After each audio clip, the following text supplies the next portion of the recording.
اب دیکھیں جی اللہ تعالیٰ نے جس پیشن سے توحید کو بیان کیا نا یہاں پہ، اور وہ چیزیں جو کامن آبزرویشن میں آتی ہیں اس زمانے کے انسان کے لیے بھی اور آج کے انسان کے لیے بھی، وہ بیان کی ہے. جو میں نے آپ کو سٹارٹ میں کہا تھا سورہ یونس جو ہے آپ سمجھ لیں سورہ توحید ہے، اس کا ڈومیننٹ فیکٹر توحید ہے.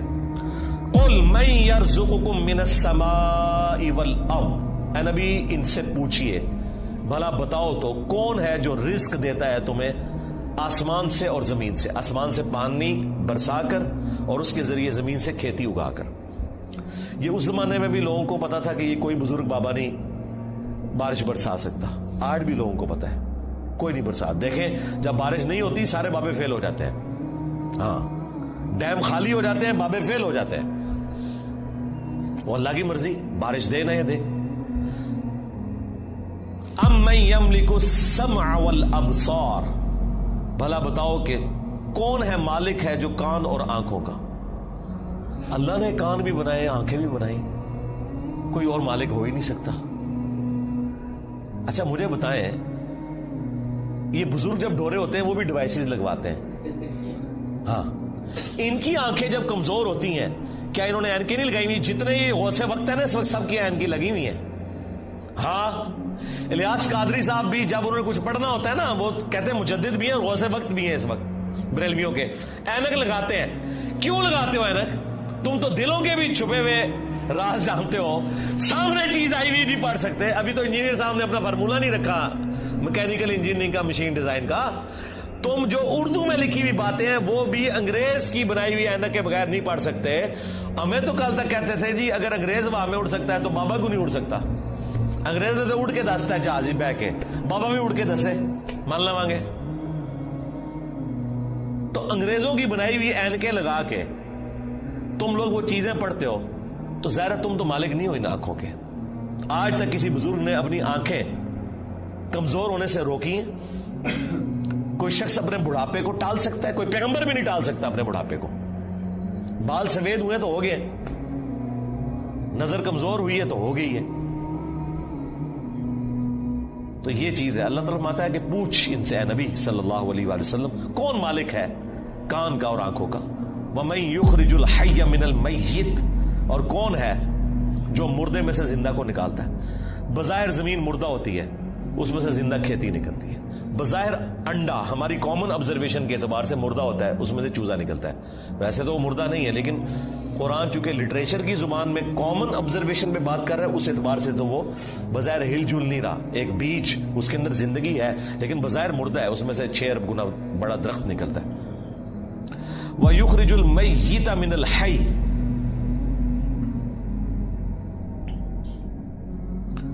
اور مردہ کو نکالتا ہے زندہ سے. زندہ میں سے مردہ بھی نکلتا ہے. یعنی مرغی انڈا دیتی ہے، بظاہر یہ بات ہو رہی ہے، میں سائنٹیفک لینگویج میں بات نہیں کر رہا، لٹریچر کی زبان میں بات کر رہا ہوں. زندہ درخت میں سے، اور وہ بھی زندگی اب سائنس ہمیں بتا رہی ہے. قرآن تو پہلے ہی کہہ رہا تھا کہ درخت زندہ ہے، کھیتیاں زندہ ہیں، لیکن اب ہمیں سائنس بتا رہی ہے ان کی فیلنگز ہیں.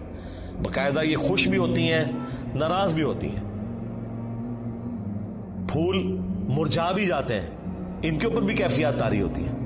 تو آپ دیکھیں اسی میں سے وہ بیج نکلتا ہے، وہ بیج آپ بوتے ہیں ایک اور درخت نکل آتا ہے، ایک اور کھیتی نکل آتی ہے. وَمَن يُدَبِّرُ الْأَمْرَ، اور کون ہے جو سارے کاموں کی تدبیر فرماتا ہے. ظاہر ہے جی بزرگوں کو تو پتہ ہی نہیں، اور جن بزرگوں کو سورج کے سائز کا ہی نہیں پتا وہ سورج کو کیسے کنٹرول کر سکتے ہیں، اور سورجوں کی تعداد بھی نہیں پتا. ان بیچاروں نے یہی سورج دیکھا ہوا ہے. یہ تو سائنس بتا رہی ہے نا صرف ملکی وے گلیکسی میں جو ہے وہ 300 ارب سورج ہے ایک گلیکسی کے اندر، اور اس طرح کی 250 ارب گلیکسیز اور ہیں. بزرگوں تو پتہ ہی نہیں تھا. آپ لاکھ کہتے رہیں گے وہ شاہ شمس تبریز نے بوٹی بون لی سی. دادا کرو کہانیاں ان کی سنیں.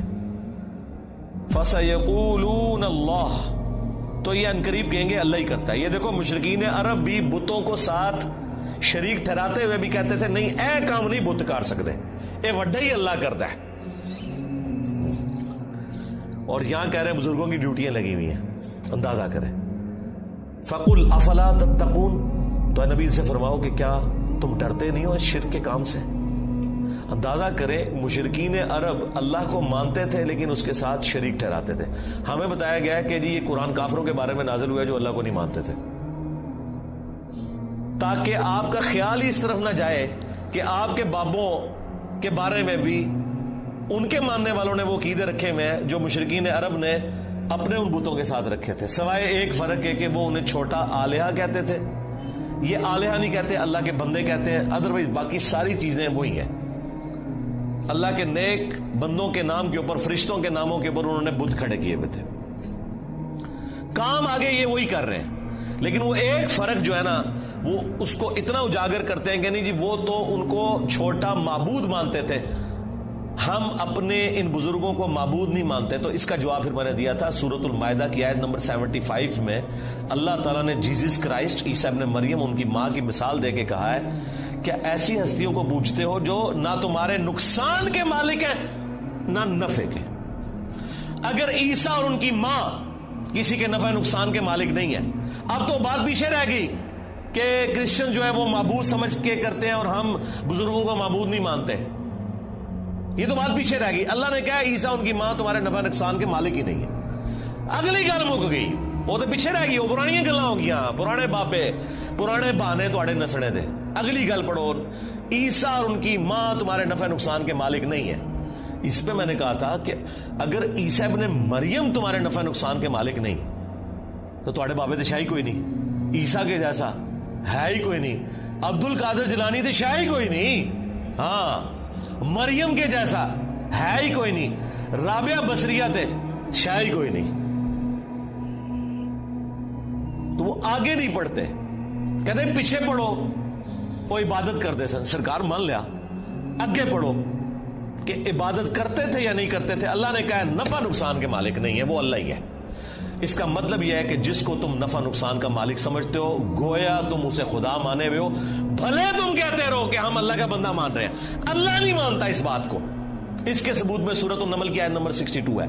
امن یجیب المضطر اذا دعا ویکشف السوء وَيَجْعَلُكُمْ خُلَفَاءَ الْأَرْضِ أَإِلَٰهٌ مَّعَ اللَّهِ. بھلا بتاؤ تو کون ہے جو مصیبت اور پریشانی میں گھرے ہوئے شخص کی فریاد کو سنتا ہے اور اس سے اس کی تکلیف کو دور کر دیتا ہے اور تمہیں زمین پر اگلوں کا خلیفہ کرتا ہے. أَإِلَٰهٌ مَّعَ اللَّهِ. کیا اللہ کے ساتھ کوئی اور معبود بھی ہے جس کی یہ کوالٹی ہو؟ قَلِيلًا مَّا تَذَكَّرُونَ. بہت ہی کم نصیحت حاصل کرتے ہیں. اس آیت میں سورۃ النمل کی آیت نمبر 62 پارہ نمبر 20 کے پہلے صفحے پہ اللہ تعالیٰ نے واضح کہہ دیا کہ جس کے بارے میں تمہارا یہ عقیدہ نا کہ تمہیں مصیبت اور پریشانی میں تمہاری تکلیف دور کر سکتا ہے، دعا میں تم اسے پکارو گویا تم نے اسے خدا مان لیا.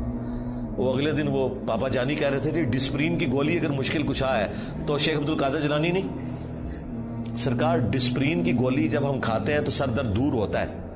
عبد القادر جیلانی نو چٹ کے بھی ویکھ لو تھوڑا سر درد نہیں دور ہونا. ہاں ذہن میں رکھیے گا. اگر کوئی نہیں مانتا میں تھوڑی اور وسط مثال دیتا ہوں. انہی کا جب پیشاب بند ہوا تھا تو آغا خان میں ان کا آپریشن ہوا تھا تو عبد القادر جیلانی کے مزار پہ اٹھا کے لے جاتے نا. ہاں وہ ڈاکٹروں نے ہی آپ کی ہیلپ کرنی ہے جب پیشاب بند ہوتا ہے. ایون عبد القادر جیلانی کا بھی پیشاب بند ہونا وہ بھی ڈاکٹر ہی علاج کرے گا، خود کوئی اپنا علاج نہیں کر سکتا. سیدھی سی بات ہے. تو مثالیں ہی دیتے ہیں ظاہری اسباب، ادویات، یہ اللہ تعالیٰ نے ان کے ساتھ چیزیں جوڑی ہوئی ہیں. تو میں نے ان کو اگلی مثال دی ہے کہ ویل مچھلی 1.5 گھنٹے تک اپنا سانس روک سکتی ہے. لے آؤ سارے بابے 1.5 گھنٹے ایسے سمندر ہی سٹاں گے انہوں نے. ظاہر ہے یہ کہتے ہیں نا کہ بزرگان دین جو ہے وہ مطلب یہ انگریزوں سے بھی بہتر ہے تو جانوروں سے بھی بہتر ہوں گے، یا منو کہ تواڈے سارے بابے ویل مچھلی تو بدتر نے. اڑنے کا نہیں کہہ رہے، اڑتے نہیں سکتے ہو، چلو ایسا روکا گے نا جان تے چھوٹے نا. 1.5 گھنٹے ایسے سمندر ہی سٹاں گے ایڈا وڈا وٹا بن کے تاکہ باہر بھی نہ نکل سکن. 1.5 گھنٹے بعد کٹا گے، چلو 5 منٹ پہلے میں کر لاں گا انشاءاللہ. احتیاطن جسے زور احتیاطی پڑھ دینے نا ہے، میں بھی احتیاطن 5 منٹ پہلے ایک بار کٹ لواں گا، لیکن کوئی روک کے دسے منو کچھ بھی نہیں ہو سکتا میرے بھائی. یہ سب کے سب جھوٹ ہے جو انہوں نے مشہور کیا. اللہ تعالیٰ فرما رہا ہے نبی ان سے فرماؤ تم پھر بھی ڈرتے نہیں ہو اپنے اس شرکی عقیدے سے. فَذَلِكُمُ اللَّهُ رَبُّكُمُ الْحَقُّ. تو یہ ہے اللہ تمہارا حقیقی رب جو الحق ہے تمہارا پالنے والا، فماذا بعد الحق الا الضلال، تو بتاؤ حق کے بعد گمراہی کے سوا کیا بچتا ہے؟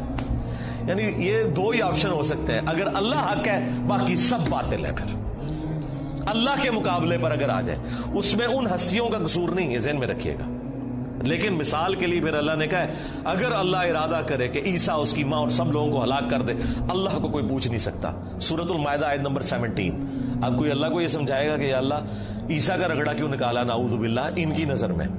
نہیں بھئی، جب توحید اسٹیبلش کرنی ہے تو وہ ہمارے استاد مولانا ساق صاحب کہتے تھے اور جدو توحید بیان کریں گے تو نبیوں کی گستاخی آپ ہی ہو جائے گی۔ یہ ہو نہیں سکتا کہ ایسی توحید بیان کریے اور گستاخی نہ ہوئے، کیونکہ گستاخی آپ کہہ رہے ہیں، وہ گستاخی ہے نہیں ہے، نبی نہیں سے گستاخی مانیں گے۔ اللہ تعالیٰ نے سورہ نساء میں فرمایا عیسیٰ ابن مریم کبھی یہ اور محسوس نہیں کریں گے اور نہ کوئی مقرب فرشتہ کہ اسے اللہ کا بندہ کہا جائے۔ اور پھر اللہ نے کنکلوڈ کیا ہے کہ اگر کوئی فرشتہ یا کوئی پیغمبر اس چیز سے شرمندگی محسوس کرے کہ وہ بندہ ہے ہمارا، ہم قیامت کا دن بلا لیں گے، پھینکیں گے جہنم کے اندر سمجھانے کے لیے۔ اللہ تعالیٰ تو بالکل نہ اس کا کوئی پیغمبر رشتہ دار ہے نہ کوئی فرشتہ رشتہ دار ہے، سب کے سب اس کے بندے ہیں۔ ہاں، اللہ اکبر۔ فَأَنَّا تُصْرَفُونَ، تو پھر کہاں رخ موڑ کے پھرے جا رہے ہو؟ كَذَلِكَ حَقَّتْ كَلِمَةُ رَبِّكَ عَلَى الَّذِينَ فَسَقُوا أَنَّهُمْ لَا يُؤْمِنُونَ، بالکل اس طریقے سے ثابت ہو چکی ہے تمہارے رب کی بات ان لوگوں کے اوپر جو سرکشی کے اوپر اترے ہوئے ہیں کہ وہ کبھی بھی ایمان نہیں لے کر آئیں گے۔ یعنی اللہ نے ان پہ مہر لگائی ہے بسبب اس کے کہ حق سامنے آنے کے باوجود انہوں نے حق ماننے سے انکار کیا۔ اللہم من احییتہ منا فاحیہ علی الاسلام ومن توفیتہ منا فتوفہ علی الایمان۔ سبحانک اللہم وبحمدک اشہد ان لا الہ الا انت استغفرک واتوب الیک وما علینا الا البلاغ المبین۔ جزاکم اللہ خیرا۔